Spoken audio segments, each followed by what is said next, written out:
Sir, தாவேக்காவோட Uthangarai MLA இருக்கக்கூடிய இளையராஜா அவர்கள்ட்ட வந்து திமுக சேர்ந்த 3 பேர் குதிரை பேரம் பேசினாங்க.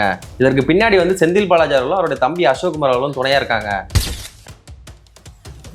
அப்படி பார்த்தா ஒட்டுமொத்த தாவேக்காவையும் விஜயிலிருந்து எல்லாரையுமே அரெஸ்ட் பண்ணணும். மின்சாரத்துறை அமைச்சர் சொல்றாரு, திமுக இப்படிலாம் குதிரை பேரம் பேசுறதுக்கு பேசாம அரசியல் விட்டு ஒதுங்கிடலாம் நீங்களா?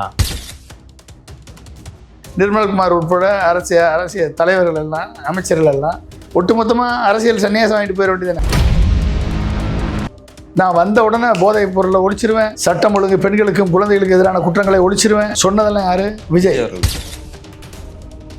உங்களுக்கு என்ன மக்கள் என்ன ஆதரவாக கொடுத்தாங்க? 108 118 கொடுத்து துரை வைக்க கூட சொல்றாரு, இந்த 5 ஆண்டு மட்டும் கிடையாது, இனி வரக்கூடிய ஆண்டுகள் கூட தாவேக்கோட ஆட்சி தான் தமிழ்நாட்டு நீடிக்க போகுது. அப்புறம் உங்களுக்கு எது கட்சி?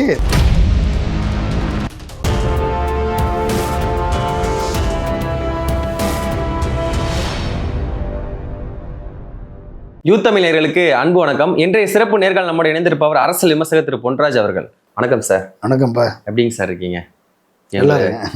உங்களுடைய இந்த நேரத்துலையும் கூட எங்களுக்கு ஷெடியூல் ஒதுக்கி கொடுத்து ரொம்ப நன்றி சார்.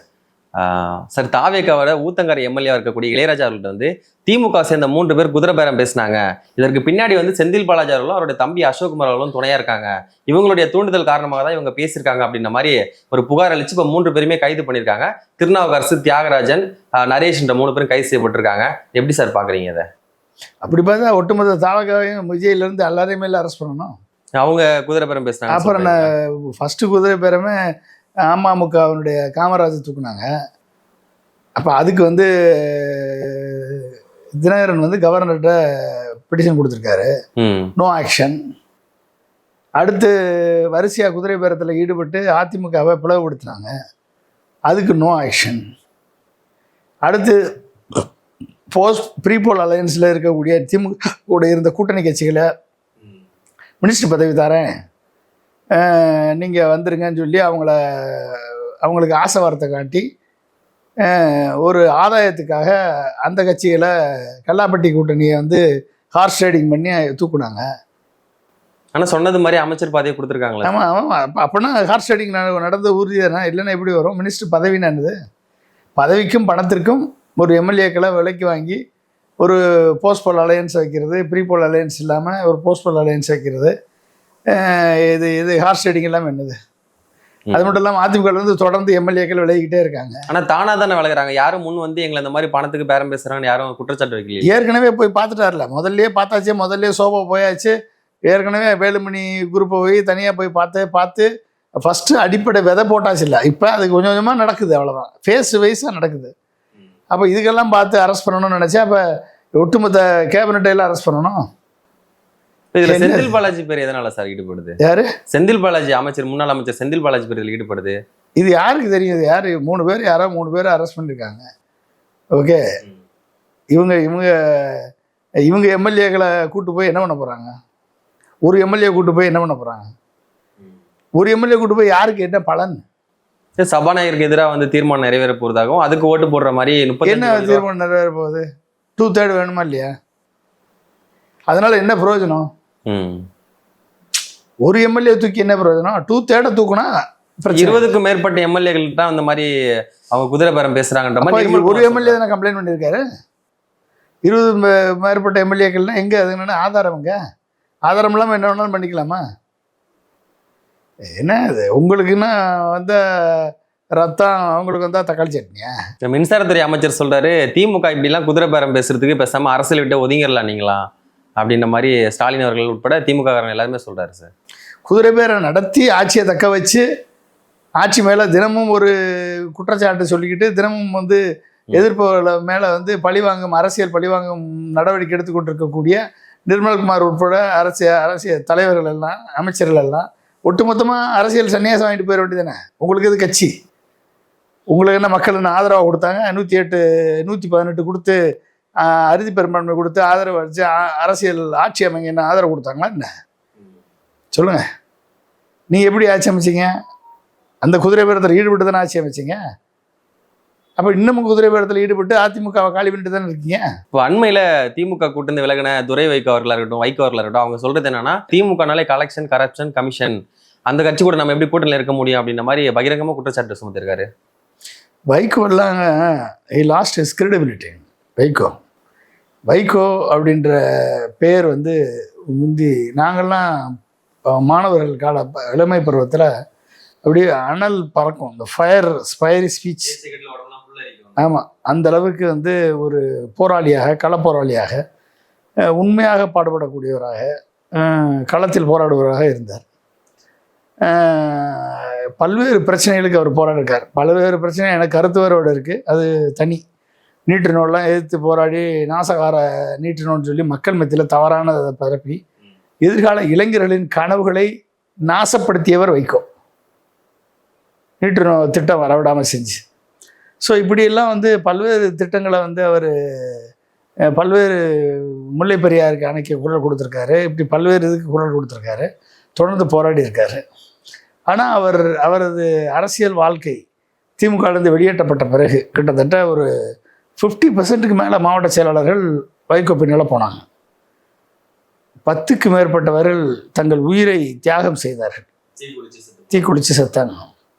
இப்போ இத்தனை பேர் இறந்த பின்பு இந்த மதிமுக என்ற ஒரு இயக்கத்தை ஒன்றுமில்லாத ஒரு இயக்கமாக ஆக்கி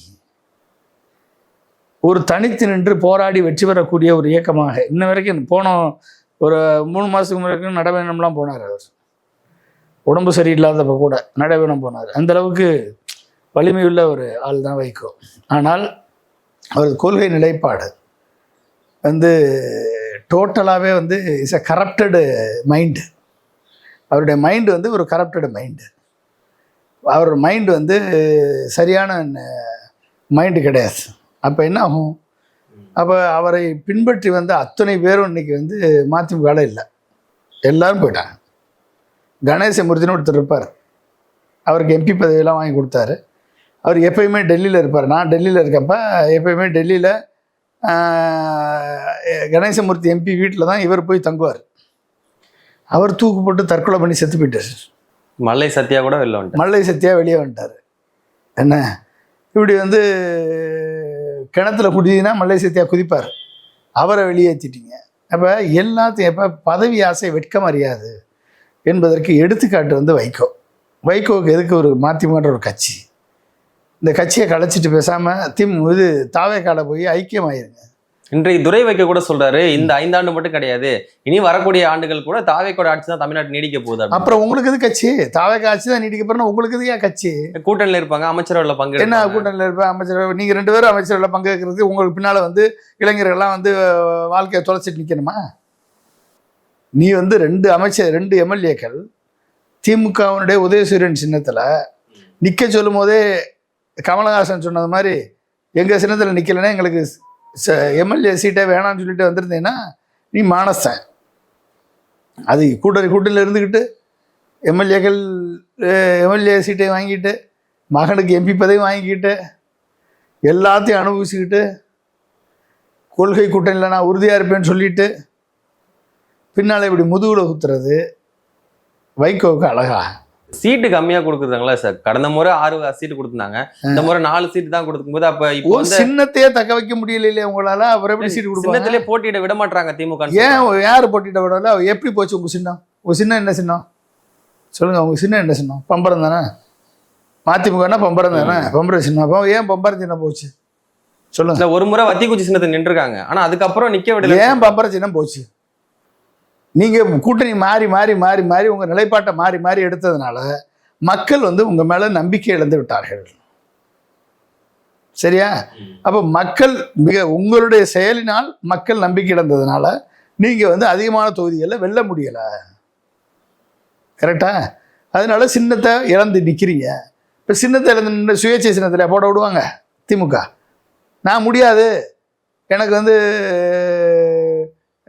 நான் சுயேட்சை சின்னத்தை தான் நிற்பேன் சொல்லி நிற்க வேண்டியதுதானே? இல்லைன்னா எனக்கு எனக்கு எம்எல்ஏ சீட்டை வேணான்னு சொல்லி வெளியே போயிருக்க வேண்டியதுதானே? யார் வேணாம்னு சொன்னா? சரி, இப்போவாவது உங்களுக்கு மானரோசம் வெக்கம் அப்படின்னு ஏதாவது இருந்துச்சுன்னா உங்கள் மகன் இன்னும் ஏன் எம்பி பதவியை ரிசைன் பண்ணல? எம்எல்ஏ பதவிகளை ரிசைன் பண்ண சொல்கிறீங்கல்ல? 2 எம்எல்ஏக்கள் ரிசைன் பண்ண சொல்கிறாங்க. மகன் ஏன் வந்து எம்பி பதவியை ரிசைன் பண்ணல? எம்பி பதவி யாரால வந்தது? உங்களால் வந்துச்சா? நீங்களா ஜெயிச்சிங்க? திமுக கூட்டணி வச்சு ஜெயிச்சிங்க. ரிசைன் பண்ணிருக்கணுமா இல்லையா? ரிசைன் பண்ணியிருக்கணுமா இல்லையா? அப்போ உனக்கு ஒரு நியாயம், மதிமுகவினுடைய 30 வருஷம் உங்கள் பின்னாலே வந்து அலைஞ்சு திரிஞ்சு எம்எல்ஏ ஆகி யாருனாலும் எம்எல்ஏ ஆனோம்ன்ற நன்றியுணர்வு அந்த எம்எல்ஏகளுக்கு இருக்க போய் இன்றைக்கி அந்த எம்எல்ஏக்கள் வந்து நாங்கள் கட்சி மாற மாட்டோம் அப்படின்னு சொல்லி இருக்காங்க. அதுக்கு பேர் குதிரை பேரமா ஒட்டக பேரமான்றீங்கள. ஓ மகன் என்ன பண்ணுறாரு? ராஜினாமா பண்ணிருக்கணுமா இல்லையா வைகோ? எந்த கட்சியிலையும் பண்ணல சார். துறை வைகோ பண்ணிருக்கணுமா இல்லையா? எல்லா கட்சியும் இது உங்க மாதிரி பேசுனாங்க. நிருபர்களோட போய் சண்டை போட்டுட்டா இருப்பாங்க. எப்படி நிருபர்களோட போய் இப்படியா சண்டை போடுவீங்க? ஏன்னா நீ யுவர் எக்ஸ்போஸ்ட். யுவர் அதாவது உங்களுடைய பச்சோந்தித்தனத்தை நீங்களே எக்ஸ்போஸ் பண்ணி நிருபர்கள்ட்ட பேசி உங்களுடைய டோட்டல் இமேஜவே காலி பண்ணி நிற்கிறீங்க. அப்ப இந்த அளவுக்கு பேசக்கூடிய வைகோ, துரை வைகோ, இனிமேல் எதிர்காலமே வந்து தாவேக்காக்கு தான் இருக்கு அப்படின்னா உங்களுக்கு எது கட்சி? மதிமுக கலைச்சிட்டு போயிருங்க. உங்களுக்கு எது கட்சி? ஏன் ஏமாத்துறீங்க அந்த இளைஞர்களை, மதிமுக தொண்டர்களை? இன்றைக்கு தாவேக தலைமையில் நடந்த கூட்டணி கட்சிகள் கூட்டத்தில் வந்து இந்த கூட்டணிக்கெல்லாம் சேர்த்து ஒரு புதிய பெயர் வைக்கப்பட்டதாகவும் இந்த பெயரை வந்து விஜய் அவர்கள் வந்து விரைவில் அறிவிப்பாங்க அப்படின்ற மாதிரி சொல்றாங்க. இதுக்கு ஒரு பேரு, இதுக்கு ஒரு இது ஏங்க நீங்க வேற? என்ன சார், ஆட்சியில் இருக்காங்க, வலிமையான ஒரு கூட்டணி உருவாக்குறேன்னு சொல்றாங்க. முதல்ல இந்த ஆட்சி தொடரட்டும். இந்த ஆட்சி தொடர்ந்து இந்த கூட்டணி வந்து அடுத்த ஆட்சியில் வெல்லட்டும். இந்த கூட்டணி சேரட்டும். வரக்கூடிய இடைத்தேர்தல்கள் அடுத்து 2029 பொது தேர்தல்களில் வெல்லட்டும். அதுக்கப்புறம் அதுக்கு ஒரு பேருக்கு வந்து ஒரு மதிப்பு இருக்கு.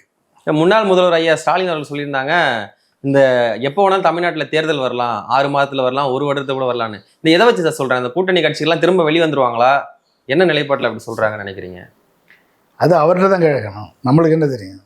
என்ன நிலையிலிருந்து திமுகவிலிருந்து போன கூட்டணிகள் அங்க கொஞ்சம் பக்கபலமா இருக்காங்கன்ற மாதிரி பாக்குறோம். திரும்ப தேர்தல் வருங்கும் போது அப்ப அந்த கூட்டணி எல்லாம் வெளியில வந்துருவாங்களா மறுபடியும் திமுக பக்கம்? அப்படி வந்து அதை ஸ்டாலின் அவர்கள் ஏத்துப்பாங்களா? இல்ல, அது வந்து இந்த கூட்டணி எதுக்காக இவங்க எல்லாம் ஆதரிச்சாங்க? அது சொல்லுங்க. எதுக்காக ஆதரிச்சாங்க? பெரும்பான்மை கிடைக்கல. பெரும்பான்மை கிடைக்கல ஒண்ணு. ரெண்டாவது அமைச்சரவை பங்கு கொடுப்பேன்னு சொன்னதுனாலயா? ரெண்டாவது. மூணாவது வேற என்ன சார் இருக்கு? கவர்னர் ஆட்சி வந்துடும், பிஜேபி ஆட்சி வந்துடும். அதனால நாங்கள் பிஜேபி ஆட்சியை வரவிடக்கூடாது. அதனால நாங்கள் வந்து இந்த கட்சிக்கு ஆதரவு அளிக்கிறோம்னு சொன்னாங்கல்ல. சொன்னாங்க. இப்போ என்ன ஆட்சி நடக்குது? பிஜேபி ஆட்சி நடக்காம யார் ஆட்சி நடக்குது? தாவேக ஆட்சி நடக்குது. யார் புரட்சி நடந்துட்டு இருக்கு? யார் சொன்னது தாவேக ஆட்சி நடக்குது? தாவேக ஆட்சியில தான் வந்து பிஜேபியினுடைய அனைத்து திட்டங்களும் செயல்பட்டு வருதா? சொல்லுங்க. தாவேக ஆட்சியில தான் பிஜேபியினுடைய அனைத்து திட்டங்களும் செயல்பாட்டுக்கு வருதா? அதாவது 1000 பள்ளிகளுக்கு சிபிஎஸ்சி என்ஓசி சர்டிஃபிகேட் கொடுத்து கொல்லைப்புற வழியாக மும்மொழி திட்டத்தையும் சமஸ்கிருதத்தையும் பிஎம்ஸ்ரீ பள்ளிகளையும் நியூ எஜுகேஷன் பாலிசியும் உள்ளே கொண்டு வந்து பிஜேபி அரசை விட சிறப்பாக செயல்பட்ட அரசு தாவேகாவினுடைய ஜோசப் விஜய் அரசு. ஓகே. ரெண்டாவது, பிபி ராம்ஜி திட்டம் நாளை முதல் அமல் 60-40%. இதை எதிர்ப்போம்னு சொல்லி திமுக தலைவர் திரு மு.க. ஸ்டாலின் வந்து நீ 60-40 கொடுக்கக்கூடாது, 80-20 கொடுக்கணும்னு சொல்லி அவங்க போராட்டமெல்லாம் நடத்துகிறாங்க. காந்தி பேரை மாற்றினாங்க. 100 நாள் மகாத்மா காந்தி 100 நாள் வேலைவாய்ப்பு திட்டத்தை பிபி ராம்ஜி திட்டம்னு போட்டாங்க. அதை வந்து நாளையிலேருந்து அமல்படுத்துகிறாங்க. குறைந்த வேலை நாட்கள், அதிகமான நிதிச்சுமை தமிழ்நாட்டு அரசுக்கு. இதை அனைத்து பிஜேபி மாநிலங்களும் அமல்படுத்துகிறது. தமிழ்நாட்டில் இருக்கக்கூடிய பிராக்சி பிஜேபி அரசும் தாவேக அரசும் அமல்படுத்துகிறது. Okay, right. மாநில கல்வி பாடத்திட்டங்கள் ஆலோசனை குழுவை போட்டு கம்ப்ளீட்டாக மாற்றி அமைப்பு. மாநில கல்வி பாடத்திட்டங்கள் மெட்ரிகுலேஷன் ஸ்கூலை வந்து கழுத்தை பிடிச்சி நெரிக்கிறாங்க. ஃபீஸ் ஸ்ட்ரக்சரை வச்சு கழுத்தை பிடிச்சி நெரிக்கிறாங்க. அப்போ என்ன அர்த்தம்? எல்லா மெட்ரிகுலேஷன் ஸ்கூலும் சிபிஎஸ்சியாக மாறுன்னு அர்த்தம் சொல்கிறாங்க. சிபிஎஸ்சியாக மாறியாச்சுன்னா மும்மொழி கொள்கை உள்ளே வந்துடும், சமஸ்கிருதம் உள்ளே வந்துடும், நியூ எஜுகேஷன் பாலிசி உள்ளே வந்துடும். சரியா? இது பிஜேபி அரசு செய்யாததை விட ரொம்ப சிறப்பாக செயல்படுது விஜய் தாவேகாவுடைய ஜோசப் விஜய் அரசு. அடுத்து பிஎம் இ பஸ் சேவா திட்டம். பிஎம் இ பஸ் சேவா, மோடியினுடைய இ பஸ் சேவா திட்டத்தில் ஜாயின் பண்ணுறாங்க. கோயில்களில் வந்து தமிழ்நாடு ஹெச்ஆர்என்சி டிபார்ட்மெண்ட்டுடைய அதிகாரங்களை குறைக்கிறாங்க. குறைச்சி கொஞ்சம் கொஞ்சமாக வந்து பிஜேபியினுடைய அஜெண்டாவை, ஆர்எஸ்எஸ்னுடைய அஜெண்டாவை நிறைவேற்றுறாங்க. ஓகே, மாணவர் அடையாள அட்டையில் சாதியை சேர்க்க போகிறோம்னு சொல்லி ஓப்பனாக அனௌன்ஸ் பண்ணுறாரு செங்கோட்டையன் என்ற முன்னாள் கல்வி அமைச்சராக இருந்து இன்றைக்கு வருவாய்த்துறை அமைச்சராக இருக்கக்கூடியவர். எதிர்ப்பு வந்த உடனே அப்படியே பின்வாங்கி பேக்கில் பெட்ரோல் அடித்து எப்படி 41 பேர் செத்தப்ப விஜய் ஓடினாரோ அது மாதிரி ஓடுறாரு. ஓகே, எஃப்சிஆர்ஏ சட்டத்திருத்தம் குறித்து கிட்டத்தட்ட 20,000க்கு மேற்பட்ட கிறிஸ்டியன் என்ஜிஓஸ் எஃப்சிஆர்ஏ சட்டத்திருத்தத்தில் அவங்களுடைய சொத்துக்களை அபகரிக்க போகுது மத்திய அரசு. இதுக்கு எந்த பதிலும் கிடையாது. ஓகே, நீட் தேர்வு முறைகேடு, மாணவர்கள் எஸ்எஃப்ஐ மாணவர்கள் போராடுறாங்க, அதை இரும்பு கரம் கொண்டு அடக்குகிறது பிஜேபியினுடைய பிராக்சி அரசு, தாவேகாவினுடைய ஜோசப் விஜய் அரசு. இப்படி பாஜக நேரடியாக ஆட்சி சேர்ந்திருந்தால் கூட இந்த அளவுக்கு பண்ணிக்க முடியாது. ஒட்டுமொத்த பாஜகவினுடைய திட்டங்களை மட்டுமே செயல்படுத்தி கொண்டிருக்கக்கூடிய, பாஜகவின் பிராக்சி அரசாக செயல்படக்கூடிய திரு விஜயினுடைய, ஜோசப் விஜயினுடைய அரசை, தாவேக அரசை தூக்கி பிடித்து கொண்டு நாங்கள் கூட்டணியில் இருக்கிறோம் என்று என்ன நோக்கத்தில், எந்த முகத்தை வைத்துக்கொண்டு இவர்கள் ஆதரிக்கிறார்கள்? அதான் கேள்வி என்றைகள். ஓகே, அப்போ கவர்னர் ஆட்சி வந்துடும், பிஜேபி ஆட்சி வந்துடும். பிஜேபி ஆட்சியாக நடக்குது, அதைத்தான் இப்போ தூக்கி பிடிக்கிறீங்க நீங்க. தாவேக ரூபத்தில் நடக்குதுன்றீங்க. ஆமா, பாசிச அரசை நடத்துறது இப்போ ஜோசப் விஜய் தான். எல்லார் மேலேயும் வழக்கு. இன்றைக்கு கூட சிவசங்கர் அவர்கள் ஆஜராயிருக்காங்க. போக்குவரத்துல வேலை வாங்கி தரதாக 23 லட்ச ரூபாய் ஏமாத்தினா இளஞ்செழியன் அவர் கைதாயிருந்தாரு. அதற்கு பின்னாடி சிவசங்கர் தான் சொல்லி அவரே நேரடியாக குற்றம் சுமத்திருக்காருல்ல. சரி, எடுங்க. உங்க தாவக கட்சிக்காரங்க மணல் கடத்தல ஈடுபடுறாங்களே. திண்டுக்கல் மாவட்டம் ஒட்டஞ்சத்திரம் அருகே சட்டவிரோதமாக மணல் கடத்தலில் ஈடுபட்டு வந்த தாவக நிர்வாகிக்கு சொந்தமான இடத்தில் காவல்துறை அதிரடி சோதனை. 50 லாரி மணல் எல்லாமே வச்சு மணல் கடத்தலில் ஈடுபடுறாங்க. போதைப் பொருள் கடத்தலில் முந்தா நாள் ஒரு காரு போதை ஊசி ஓட்டு பலி. திருச்சி காந்தி மார்க்கெட் அருகே கழிப்பறையில் போதை ஊசி எடுத்த இளைஞர் சடலமாக மீட்பு. ஓகே, குட்கா கடத்தி 140 கிலோ குட்கா கடத்திய தாவேக நிர்வாகி ஆக்சிடென்ட் ஆகி அவங்கள பிடிச்சிருக்காங்க. ஸோ இது அதாவது நீங்கள் இவங்க மேலே என்ன ஆக்ஷன்? கட்சி விட்டு நீக்கிறாங்களா? ஒரு சில எங்க நீக்கிருக்காங்க? எத்தனை பேர் நீக்கிருக்காங்க சொல்லுங்க. இப்போ இந்த பெண்கள் மேலே பாலியல் புகார் வந்தது, எத்தனை பேருக்கு மேலே ஆக்ஷன் எடுத்திருக்கீங்க? உங்கள் அமைச்சர் மேலே போதைப் பொருள் புகார் வந்துச்சு, ஆக்ஷன் எடுத்தீங்களா? அது உண்மைத்தன்மை தெரியல சார், அவர் மாத்திரன்னு சொல்லியிருக்காரு. அப்போ இது மாதிரிலாம் உண்மைத்தன்மை தெரிஞ்சிருச்சா? சிவசங்கர் மேலே உண்மைத்தன்மை தெரிஞ்சிருச்சா? இல்லை மற்றவங்க எல்லாரும் அரெஸ்ட் பண்ணுறவங்க மேலே எல்லாமே உண்மைத்தன்மை கண்டுபிடிச்சிட்டாங்களா போலீஸே? விசாரணை நடந்துகிட்டு தான் இருக்கு. அப்புறம் சொல்லுங்க. அப்போ என்ன? அப்போ இவர் ஏன் உயர்கல்வித்துறை அமைச்சரை போக்சோல கைது பண்ணலாம்? ஒரு பெண் குழந்தையில ஒரு பெண் என்ன மயங்கி விழுந்தாங்க? அவன் அந்த பிள்ளைங்க வரிசையா உட்காந்து ஓடிட்டு காலை பிடிச்சி தொடக்கி மேல காலை வச்சு தடவுறாங்க. அவன் அது தவறா புரிஞ்சுக்கப்பட்டது. என்ன தவறா புரிஞ்சுக்கப்பச்சு? நீங்க செய்யறதெல்லாம் நியாயம், அதெல்லாம் ஏத்துக்கணும். அவரெல்லாம் ஒரு உயர்கல்வித்துறை அமைச்சர். அவர் தொடக்கி மேல காலை வச்சு தடவுறாரு. அவர் மேல போக்சோ வழக்கு பதிஞ்சிருக்கணுமா இல்லையா? நீ நேர்மையான தூய சக்தினா அவரை அமைச்சர் தூக்கி இருக்கணுமா இல்லையா? அப்போ வரிசையா தொடர்ந்து குற்றம் பண்ணிட்டு இருக்கான். அவங்க மேல எல்லாம் நடவடிக்கை எடுக்கல. எதிர்கட்சிக்காரன் இது பண்ண அப்படின்னா மேல உடனே ஆக்ஷன், உடனே மேல அரெஸ்ட், உடனே இது என்னங்க இது? திமுக பண்ணதை விட நாங்க ஒன்றும் பெருசா பண்ணிடல அப்படின்றாங்க. கடந்த ஆட்சி திமுக பண்ணதை விட நாங்க பண்ணிட்டோம் அப்படின்றாங்க. ஆமா, திமுக பண்றதை விட நீங்க பெருசா பண்ணலைன்னா அப்ப திமுக பண்றத நீங்களும் பண்ணுவீங்கன்னா உங்களுக்கு கேட்கணும். திமுக பண்ணது சரியில்லை, அதிமுக பண்ணது சரியில்லைன்னு தானே உங்களை கொண்டாந்தாங்க தூய சக்தின்னு சொல்லி. திமுக பண்ணது தான் நானும் பண்ணுவோம், அதிமுக பண்ணது தான் நாங்களும் பண்ணுவோம், அப்படித்தான் நாங்களும் செயல்படுவோம். அப்படின்னா நீ எப்படி தூய சக்தியாவ? எல்லா துறைகள்லயும் ஓட்டை இருக்கு, அதனால கொஞ்சம் அடைக்க டைம் எடுக்கும். என்ன டைம் எடுக்கும்? ஏன்னா தப்பு பண்றவனை மேல நடவடிக்கை எடுக்கிறதுக்கு உங்க கட்சிக்காரன்னா நடவடிக்கை எடுக்க மாட்டீங்களா? என்ன நடவடிக்கை எடுத்தீங்க அவர் மேல? உங்க சேலத்துல ஒரு 50 பெண்களை பாலியல் தொல்லை பண்ணி ஒரு நியூஸ் வந்துச்சா இல்லையா? திலீபன் வந்துச்சு, பார்த்திபன். என்னாச்சு? என்ன நடவடிக்கை? அப்ப ஒட்டுமொத்த குற்றங்களும் தொடர்ந்து நடந்துட்டு இருக்கு. உங்கள் கட்சிக்காரங்களை யாருமே நீங்கள் கண்டிக்க மாட்டீங்க. போக்சோ குற்றத்தில் 120 கேஸ் ஃபைல் ஆகிருக்கு. எந்த குழந்தைகள் உங்களுக்காக ஓட்டு கேட்டாங்களோ அந்த குழந்தைகளில் 120 குழந்தைகள் பாதிக்கப்பட்டிருக்கு. அந்த 120 குழந்தைகள் பாதிக்கப்பட்டதுக்கு காரணம் 50%க்கு மேலே காரணம் தாவக கட்சிக்காரங்கன்னு நியூஸ் வருது, செய்தி தாள்களில் நியூஸ் வருது. ஓகே, ஏன் முதல்ல கூப்பிட்டு உன் கட்சிக்காரனை கூப்பிட்டு ஒரு மீட்டிங்கை போட்டு நான் ரொம்ப கடுமையான நடவடிக்கை எடுப்பேன், அத்தனை பேரும் கட்சியை விட்டு நீக்கிடுவேன், எவனாவது வந்து போக்சோ குற்றத்துலையோ சட்ட ஒழுங்கு பிரச்சனையிலையோ போதை மருந்து கடத்தலையோ அடுத்தவங்களை ஏமாத்துறதுலையோ ஈடுபட்டீங்க அப்படின்னா கடுமையான நடவடிக்கை எடுப்பேன். இது வரைக்கும் சொல்லியிருக்காரா விஜய்? பதவியை தண்ணி சொன்னார்ல சார், அன்னைக்கு சொன்னார். இன்னைக்கு என்ன செய்வோம்? உங்க ஆள் தானே எல்லாமே பண்ணிட்டு இருக்காங்க, உங்க ஆள் தானே பண்ணிட்டு இருக்காங்க. இது வரைக்கும் ஏதாவது சொன்னீங்களா? அப்போ செய்யறதெல்லாம் வந்து உங்க கட்சிக்காரங்க பண்றாங்க. அப்போ நீங்கள் அதை என்கரேஜ் பண்ணுற மாதிரி எந்த விதமான, நான் வந்து ஒரு என்னது ஒரே ஒரு பவர் ஹவுஸ் தான், பவர் சென்டர் தான், வேற யாரும் இல்லை அப்படின்னு தலைமையிலான அணி மட்டும். உங்களை சுற்றி பவர் சென்டராக தான் இருக்குது, நீங்கள் மட்டும்தான் பவர்லெஸ் சென்டராக இருக்கீங்க. உங்களை சுற்றி இருக்கிறதெல்லாம் பவர் சென்டர், எக்ஸப்ட் விஜய் தான் பவர்லெஸ் சென்டராக இருக்காரு. அவரு மீறி எதுவுமே நடந்துடாதுல்ல சார். அப்போ அவர் தான் எல்லாத்துக்கும் காரணம், ரைட்? அப்படின்னா அவர் தான் முதல்ல, அவர் மேலே தான் ஆக்ஷன் எடுக்கணும் கவர்னர். இந்த வைகோட்ட சொன்னது என்னது? நீ 2 எம்எல்ஏக்களை ரிசைன் பண்ண சொல்லுங்க, நான் வந்து அவங்கள வந்து எலெக்ஷனில் சீட்டு கொடுத்து நிற்க வச்சு ஜெயிக்க வைக்க பிரச்சாரம் பண்ணுறேன்னு சொன்னது என்னது? குதிரை பேரத்தினுடைய உச்சம் அது.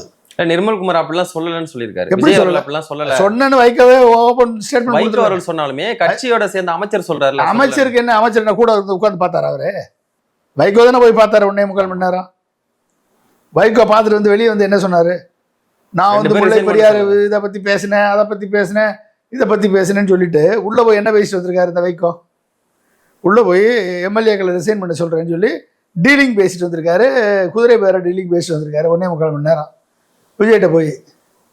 கன்ஃபர்மேஷன் இல்லாமல் எப்படி பொதுக்குழு கூட்டத்தில் சொல்லுவார் அவர்? அப்போ வைகோவும் விஜயும் கவர்னர் வந்து விசாரிக்கணுமா இல்லையா? சிபிஐட்ட கொடுத்து விசாரிக்க சொல்லணுமா இல்லையா?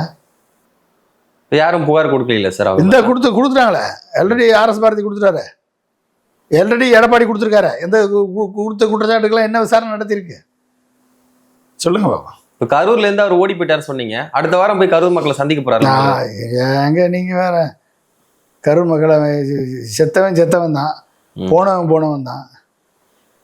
120 பேர் காயப்பட்டானே, அவனுக்கு ஏதாவது நிவாரணம் கொடுத்துருவாரு அடுத்த வாரம் போய்? பாதிக்கப்பட்டலாம் 20 லட்ச ரூபா கொடுத்துருந்தாருல சார். பாதிக்கப்பட்டவன் செத்தவனுக்கு 20 லட்ச ரூபா கொடுத்தாரு, அதில் 37 பேர் கொடுத்தாரு, 41 பேர் செத்தான், மிச்சம் இருக்கவனுக்கு எல்லாம் ஏன் கொடுக்கல? ஒரு பெண்ணு வேணான்னு சொல்லி அந்த பணத்தை திரும்ப கொடுத்துட்டாங்க. பாதிக்கப்பட்டு அடிபட்டு காயப்பட்டு 120 பேர் ஆஸ்பத்திரியில் சிகிச்சை அடைஞ்சு 1 மாதம் வரைக்கும் சிகிச்சை பெற்று வெளியே வந்தாங்களா? அவனுக்கு ஒரு பைசா கொடுத்தீங்களா? இல்லை நாளைக்கு போய் கொடுத்துருவீங்களா? விக்ரவாண்டில் செத்தானே அவனுக்கு கொடுத்தீங்களா? மதுரையில் செத்தானே அவனுக்கு கொடுத்தீங்களா? ஏதோ அதிமுக திமுக மேலே இருக்கக்கூடிய கடுப்பில் மக்கள் ஓட்டு போட்டாங்க. அதுக்கப்புறம் அமித்ஷா அவருடைய கருணையில் ஒரு 15% ஓட்டு வந்துச்சு. 20 + 15 35% ஓட்டு, இவிஎம் மூலமாக 15%. மக்கள் ஓட்டு ஒரு 20%, 35% ஓட்டு வந்துருச்சு. அதனால் வந்து 108 வந்து தொக்கிக்கிட்டு நிற்கிது. சரியா? ஸோ இதை வச்சு நீங்கள் ஆட்சி அமைச்சிருக்கீங்க. ஆட்சி அமைச்சு உங்களுடைய ஃபோக்கஸ் எங்கே இருக்கணும்? கரப்ஷன் ஃப்ரீயாக கவர்மெண்ட் கொடுக்கணும். அது வந்து யாருமே கரப்ஷன் பண்ணக்கூடாதுன்னு இப்போ இன்ஸ்ட்ரக்ஷன் கொடுத்துருக்கீங்க. அது நான் வரவேற்கிறேன். ஜோசப் விஜய் அவர்களது இன்ஸ்ட்ரக்ஷன் வந்து கரப்ஷன் யாருமே என்கரேஜ் பண்ண மாட்டேன், எங்கேயுமே கரப்ஷன் இருக்கக்கூடாது அப்படின்னு அவர் சொல்லியிருக்காரு. அதை வரவேற்கிறேன். இது தொடரணும் 5 வருஷத்துக்கு. எத்தனை வருஷத்துக்கு தொடரணும்? 5 வருஷத்துக்கு தொடர்ந்து நீடித்து நிலைக்கணும். நிலைச்சிச்சுன்னா உண்மையிலே ஜோசப் விஜயினுடைய கவர்மெண்ட்டு நல்ல கவர்மெண்ட்டை நம்ம ஏற்றுக்கலாம். சட்டம் ஒழுங்கு உங்களால் வந்து ஹேண்டில் பண்ணுறதுக்கே எப்படி பண்ணுறதுனே தெரியல. போதை கடத்தல் தொடர்ந்து நடந்துகிட்டே இருக்குது. நான் வந்த உடனே போதைப் பொருளை ஒழிச்சிருவேன், சட்டம் ஒழுங்கு பெண்களுக்கும் குழந்தைகளுக்கு எதிரான குற்றங்களை ஒழிச்சிருவேன் சொன்னதெல்லாம் யார்? விஜய் தானே. ஆனால் இப்போ ஆட்சியில் இருக்கிறது யார்? ஜோசப் விஜய். விஜய் சொன்னதை ஜோசப் விஜய் செய்ய மாட்டாருன்னு சொல்லிட்டு தப்பிச்சுக்கலாமா? சொல்லுங்க. 2 பேரும் ஒருத்தர் தானே. 2 பேரும் ஒன்று தானே. அப்போ நீங்கள் சொன்னவங்க இங்கே செய்யணுமா இல்லையா? அப்போ தொடர்ந்து குற்றங்கள் நடக்குதுன்னா என்ன அர்த்தம்? குற்றவாளிகளுக்கு பயம் இல்லைன்னு அர்த்தம். இல்ல ஆட்சி நல்லபடியா இருக்கிறதுனால தான் 6 எம்எல்ஏக்களை ராஜினாமா பண்ணிட்டு தாவேக்கு வந்ததா சொல்றாங்க.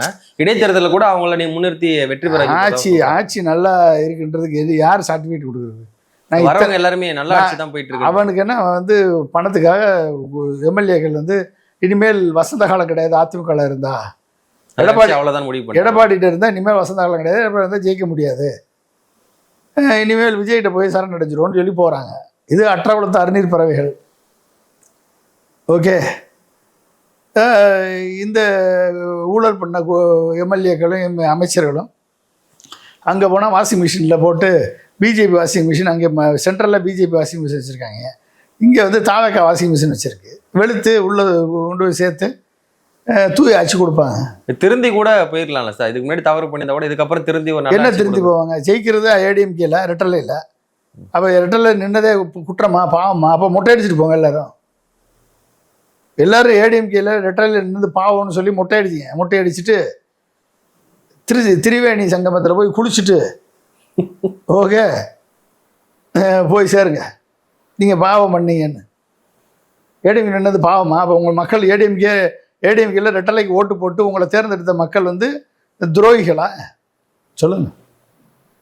வாங்க, உங்களை வச்சு செய்யறதுக்கு மக்கள் தயாரா இருக்காங்க. மக்கள் விஜய் தான் முதலமைச்சர் சொல்லி தேர்வு பண்ணிருக்காங்க. ஆனா அதுக்கு எதிராக யார் தேர்வு பண்ணா? விஜய் முதலமைச்சர் எங்க தேர்வு பண்ணாங்க? இல்ல வெளியில போறவங்க என்ன சொல்றாங்கன்னா, மற்ற 2 கட்சி திமுக அதிமுக காட்டணும், விஜய் அவர்களுக்கு தான் அதிகமா சீட்டு வென்று காட்டினாங்க, அவங்க தான் முதலமைச்சர் மக்கள் நினைச்சாங்க. ஆனா அதுக்கு மாற்றா திமுக அதிமுக ஒண்ணு சேர்ந்து அவங்க ஆட்சி அமைக்க விரும்பினதுனால நாங்க கட்சியை விட்டு வெளியேறோம் அதிமுக விட்டு. அதெல்லாம் சும்மா சுச்சுப்பி. இதெல்லாம் ஒரு ரீசனாங்க? அப்படிதான் சார். இதெல்லாம் ஒரு ரீசனா? எவன் திமுக அதிமுக ஒன்று சேரக்கூடாது அப்படின்னு சொல்றானோ அவனை மாதிரி ஒரு துரோகி எவனும் கிடையாது.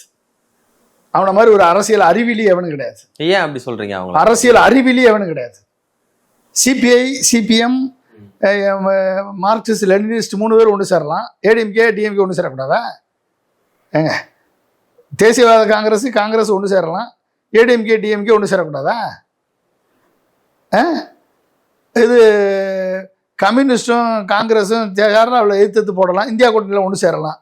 ஏடிஎம்கே டிஎம்கே ஒன்று சேரக்கூடாதா? தேஜஸ்வி யாதவனுடைய லல்லு பிரசாத் யாதவ் கட்சியும் நிதிஷ்குமார் கட்சியும் ஒன்று சேரலாம். இங்கே ஏடிஎம்கே டிஎம்கே ஒன்று சேரக்கூடாதா? என்ன அப்படி பெரிய குற்றத்தை கண்டுட்டீங்க நீங்கள்? இனிமேல் ஏடிஎம்கே டிஎம்கே ஒன்று சேர்ந்தா எவனுக்குமே எதிர்காலம் கிடையாது. உண்மைதான். மக்கள் எவனுக்கு எதிர்காலம் கிடையாது. இந்த மாதிரி பேசுற எவனுக்கு எதிர்காலம் கிடையாது.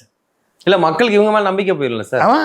அதிமுக மேல எதுக்கு நம்பிக்கை போகுது? இவங்க 2 பேரும் இவ்வளவு நாள் அப்ப நம்மள ஏமாத்துனாங்க. எதுக்கு நம்பிக்கை? என்ன ஏமாத்துறாங்க? உங்களை என்ன ஏமாத்துறாங்க? இல்ல எதிர்கட்சியாவும் ஆளுங்கட்சியாவும் இருந்திருக்காங்க. இன்னைக்கு ஒண்ணு சேர்ந்தாங்கன்னா மக்கள் ஒண்ணு சேர்ந்தா என்ன ஏமாத்துறாங்க? சொல்லுங்க, என்ன ஏமாத்துறாங்க? இல்ல மக்கள் 50 ஆண்டு காலம் தமிழ்நாட்டை ஓகே வளர்ந்த மாநிலமா ஆக்குனது அதிமுகவும் திமுக தானே.